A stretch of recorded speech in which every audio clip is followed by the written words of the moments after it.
Hello everyone. In physics classes, we are doing fifth chapter of class 12, that is magnetism and matter.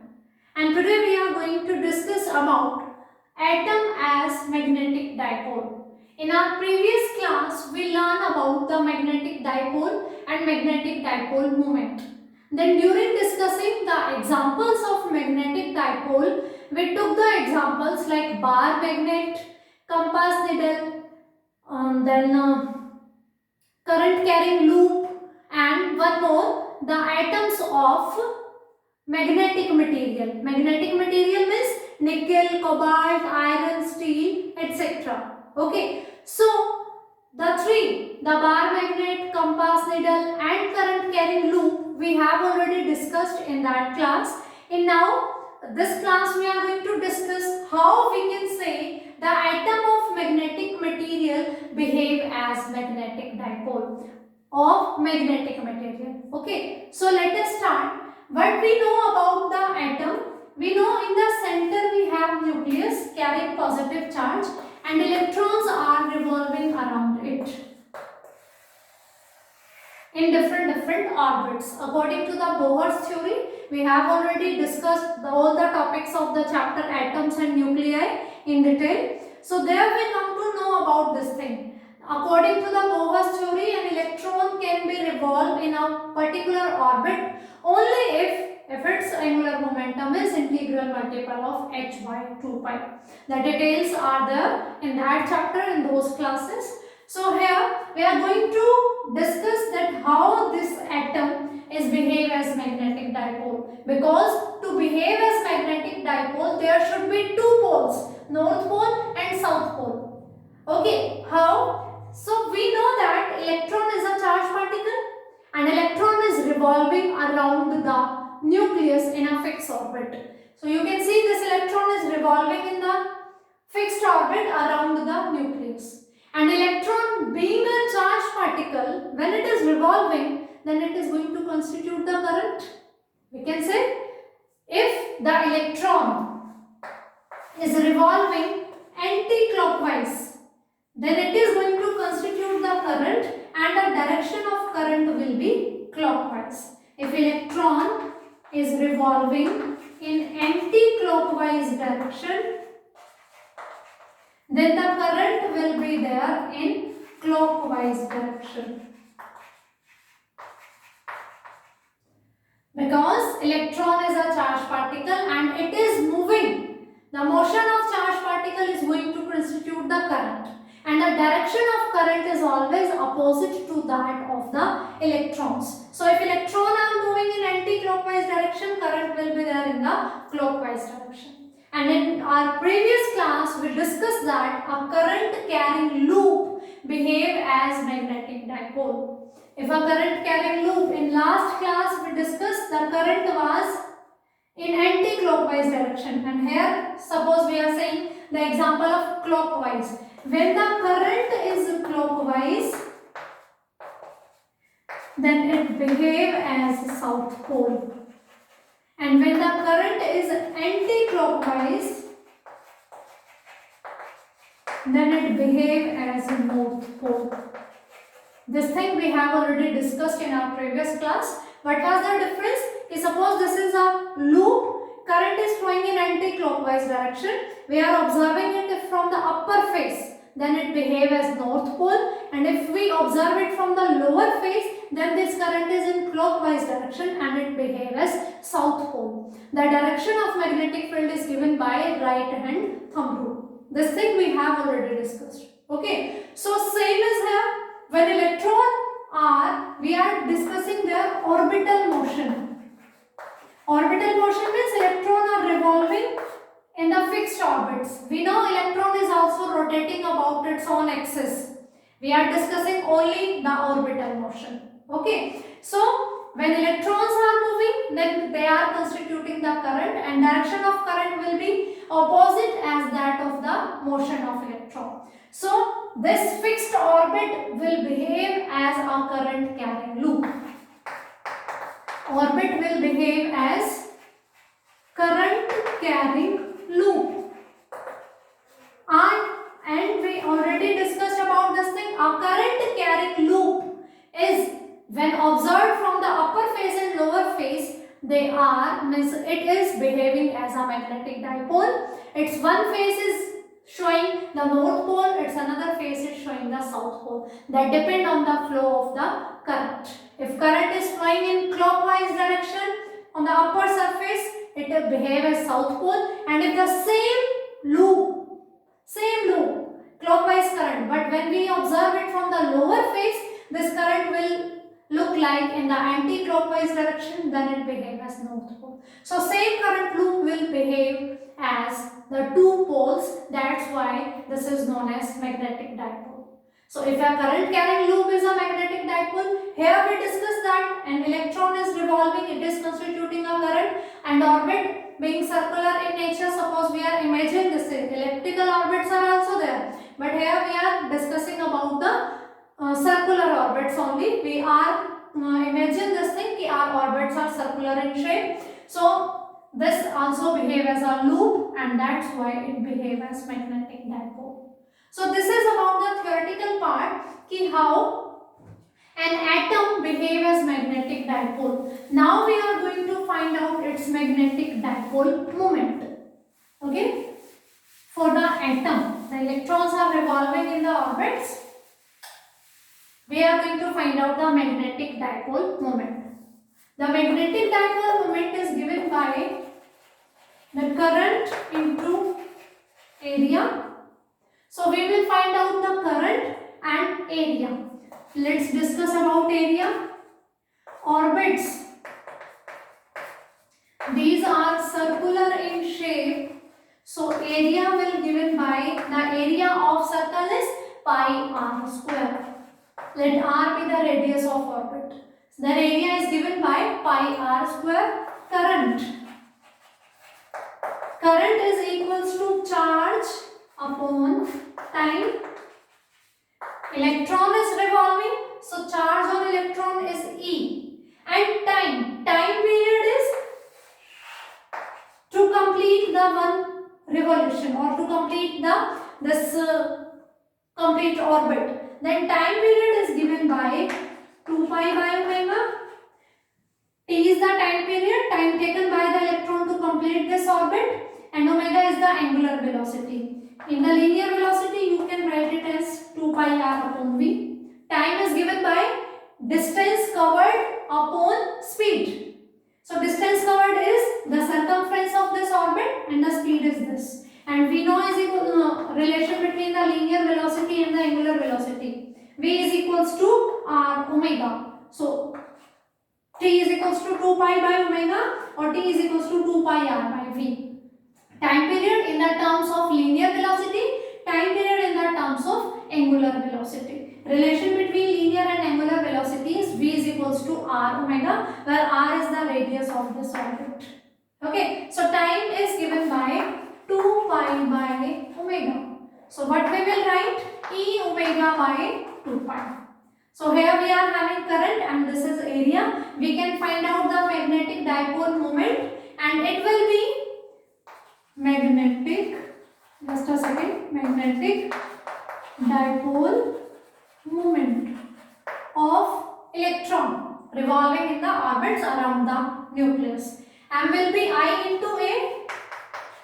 The value of I is E omega by 2 pi, and area is pi r square. So this pi will cancel this. M is equals to half E omega r square. Now we know, according to the Bohr's theory, when we were doing that chapter atoms and nuclei, we learned in detail the Bohr's theory also. According to that Bohr's theory, an electron can revolve in a fixed orbit, in a stationary orbit, only when its angular momentum is integral multiple of h by 2 pi. According to the Bohr's theory, an electron can revolve in any fixed orbit only when its angular momentum is integral multiple of h by 2 pi. Angular momentum is given by mvr is equals to nh by 2 pi, because angular momentum is L is equals to r cross p, perpendicular distance into linear momentum. So R into mv. Linear momentum is mass into velocity. Here we are going to use the relation between linear velocity and angular velocity. V is equals to R omega. So put here R omega into R is equals to nh by 2 pi. So it is m omega R square is equals to nh by 2 pi. Okay, here we have omega into R square. We want to find out the value of this omega into R square. Omega into R square will be nh by this m will shift the 2 pi m. Here we are having omega into R square. Omega into R square is this m will shift here nh by 2 pi m with the help of Bohr's theory. So use equation 2 in equation 1. We get magnetic dipole moment m is equals to half E omega R square nh by 2 pi m. So it will be 1 by 4 E n h upon pi m. Okay, or how can we write it as, let me erase this part.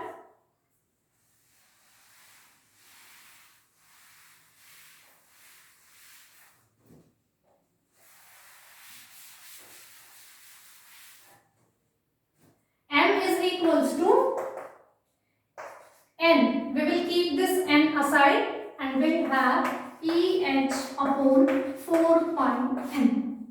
Now from this expression, it is clear that E is the charge on electron, that is a constant value, 1.6 into 10 to the power minus 19 coulomb.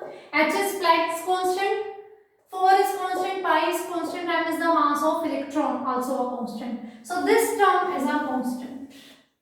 Okay, so we can say this magnetic moment will be equals to n into k mu b. Its value will be like this, m1 is equals to 1 into EH by 4 pi m, or you can say 1 into mu b. m2 will be equals to 2 into EH by 4 pi m, 2 into mu b, up to so on. mn is equals to n into EH by 4 pi m is equals to n into mu b, where mu b is this constant value EH upon 4 pi m. And this result we get with the help of Bohr's theory, because magnetic moment was what? It was half E omega R square. We put the value of omega R square with the help of Bohr's theory. So that's why this constant is known as Bohr's magneton. This constant mu b is equals to EH by 4 pi is known as Bohr's magneton, and when we substitute all these values, E is equals to 1.6 into 10 to the power minus 19, H value, M value 4 pi, M mass of the electron 9.1 into 10 to the power minus 31. When we will put all these values here, we get its value 9.27 into 10 to the power minus 24 ampere meter square. Its value is 9.27 into 10 to the power minus 24 ampere meter square. Its unit will be same as that of magnetic dipole moment, because it is n into this, and n is integer. This is representing the number of orbit, whether the electron is revolving in first orbit or in second orbit or in third orbit and so on. So you can see this magnetic dipole moment m is quantized. It is clearly visible that m is always multiple of mu b. N into n is an integer. So m is equals to 1 into mu b, 2 into mu b, 3 into mu b, depending on that whether the electron is moving in which electron, first or second or third or so on. Okay, that's why its value is quantized. The possible value for magnetic dipole moment will be mu b, 2 mu b, 3 mu b, up to so on. This will be the possible value, and this is the minimum possible value for the magnetic dipole moment, or we can say this is the smallest dipole moment. When we put n is equals to 1, its value is this. This is the magnetic dipole moment for electron revolving in first orbit of hydrogen atom. This is the magnetic dipole moment for electron moving in first orbit of hydrogen atom. From this formula, it is clear that the value of magnetic dipole moment is quantized. Its possible values are integral multiple of mu b. Mu b is the Bohr magneton. So the least possible value for magnetic dipole moment is when n is equals to 1. That is this value. The unit of Bohr magneton and magnetic dipole moment will be same because m is equals to n into mu b, and n is a number. N is a number, so it does not carry any unit. So unit of m and mu b are going to be same. The smallest possible value is this one, and this is known as Bohr magneton, because with the help of Bohr's theory we derived this formula for magnetic dipole moment. Otherwise we were left with this one only. With the help of Bohr's theory we amend this formula and when we get this new one. Okay. So this is about how the atom is behaving as a magnetic dipole and what is the magnetic dipole moment of the atom which is behaving as magnetic dipole. So its value is this one, or you can say this one if you are not taking the help of this. It will depend on the question asked in the exam how they are asking it. Okay, Bohr magnetron is EH by 4 pi m. Its unit will be ampere meter square and its smallest possible value is 9.27 into 10 to the power minus 24. This is the value of magnetic dipole moment, the smallest magnetic dipole moment when the electron is revolving in the first orbit of hydrogen atom. Now we are going to learn about a new term, that is gyromagnetic ratio. A very small definition is there in your syllabus.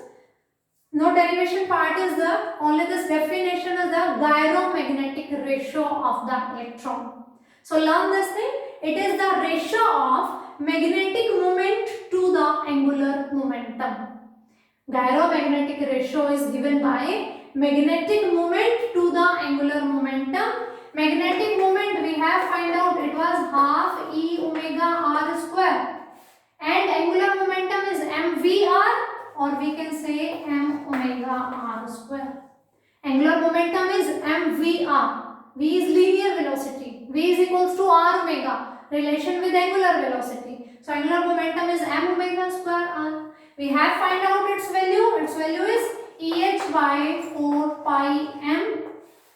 And angular momentum according to the Bohr's theory, it should be integral multiple of h by 2 pi.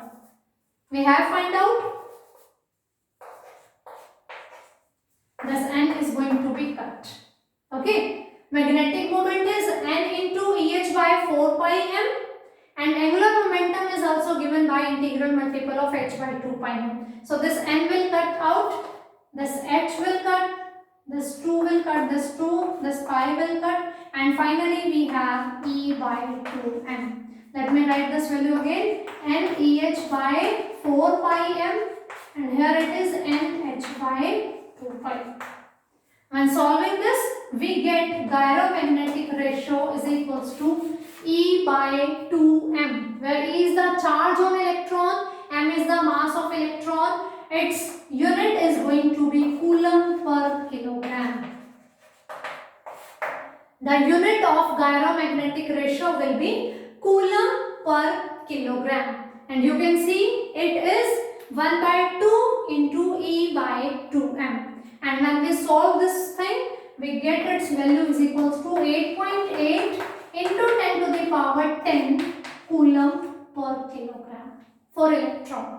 Electron charge and electron mass, when we will put this value, the gyromagnetic ratio will have 8.8 into 10 to the power 10 coulomb per kilogram. That's unit. It is the ratio of magnetic moment and angular momentum. So So this is sufficient for this class. The next topic we are going to discuss in next class. If you face any kind of doubt, please tell me about that. And thank you. Have a nice day.